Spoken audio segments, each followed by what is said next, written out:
76% possession, 2 shots on target, 0 ideas. Arsenal might have thought they were hiring a Europa League expert when they brought in Unai Emery, but they are plumbing new depths under the hapless Spaniard. BATE players mob Stanislav Dragun after his stunning breakthrough goal. Is it really only a year ago that Arsene Wenger's team put 10 goals past these Belarusian champions over 2 games? Have they really fallen so far so quickly? The answer to both questions is a resounding yes. And while Emery is adamant that his players will turn this tie around in next week's return leg at the Emirates, few who were in the Borisov arena last night will share his confidence. Alexander Lacazette was given a straight red card for this elbow after he was held round the chest. They will have to do it without Alexander Lacazette, sent off for an 85th minute elbow as the frustration became all too much for the goal-shy Gunners. Maybe Emery will find a way to squeeze Mesut Özil and Aaron Ramsey into his midfield rather than cede Kolasinac and Ainsley Maitland-Niles. But don't hold your breath. Emery's team selections are becoming increasingly questionable to the point of perverse.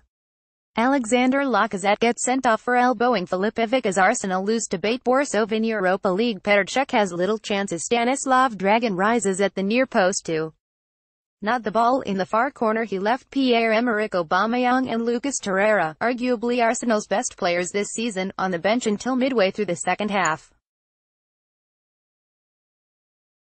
And by the time he sent on the cavalry, his team were already trailing to a 45th minute header from Stanislav Dragun.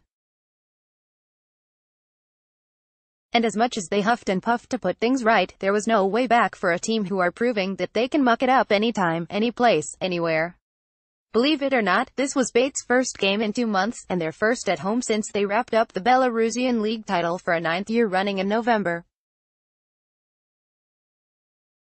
Arsenal's Alexander Lacazette already knows he is off, adding to a dismal night for the visitors. Stanislav Dragun darts in for a moment he might never forget, as he nods.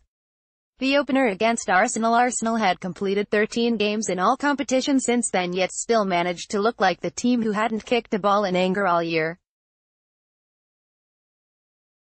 They weren't exactly helped by a cow field of a pitch which looked as though the groundsman had joined the players in taking a winter break. So maybe it was good thing that Özil had been left behind to post Valentine's Day messages on Instagram and like fans' comments questioning Emery's judgment. Quite what the delicate German would have made of trying to play his intricate passing game on this field of screams is anyone's guess. Arsenal got off to a flying start but lacked quality in key positions. Gunners boss Unai Emery saw his side struggle to turn domination into goals in a frustrating first half, yet Emery had promised ahead of this tie that he would not be using the pitch or the sub-zero temperatures as an excuse. Maybe he figured that after a weekend trip to Huddersfield, how much more miserable could conditions be? Yet it must still have been quite a shock for Arsenal's players when they walked out for their pre-match warm-up and found they needed crampons rather than studs. Not that BATE had it any easier.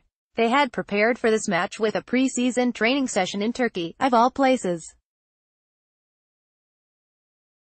Fans are loving Arsenal's new 2019-20 home and away kit, having remained unbeaten throughout their entire first-round group and not conceded a Europa League goal since their opening game of the campaign. Arsenal had arrived in Belarus convinced that this would be a piece of cake.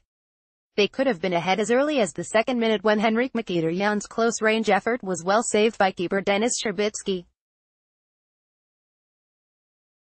And they should have been ahead midway through the first half, but Lacazette somehow contrived to send an unchallenged header sailing over the bar. All of Arsenal's best attacking moments were coming down the left wing via the marauding Kolasinac. Arsenal keeper Petr Cech thwarts a rare BATE opportunity after Nemanja Milic breaks through, but the powerful Bosnian was also responsible for their worst defensive moments, and it was his failure to challenge which allowed Dragun to nip in for the decisive header. Mind you, he was hard pushed by Shkodran Mustafi for the dubious distinction of Arsenal's dodgiest defender. The only time BATE had ever beaten English opposition before was in a meaningless UEFA Cup tie against Everton in 2009, when Mustafi made his one and only appearance for the Merseysiders. Coincidence? You decide. BATE Borisov's Maxim Skavish tangles with Arsenal defender Laurent Koscielny. Lacazette thought he had hauled Arsenal back into contention 10 minutes after the break, but he had strayed marginally offside before lashing in from another Kolasinac cross.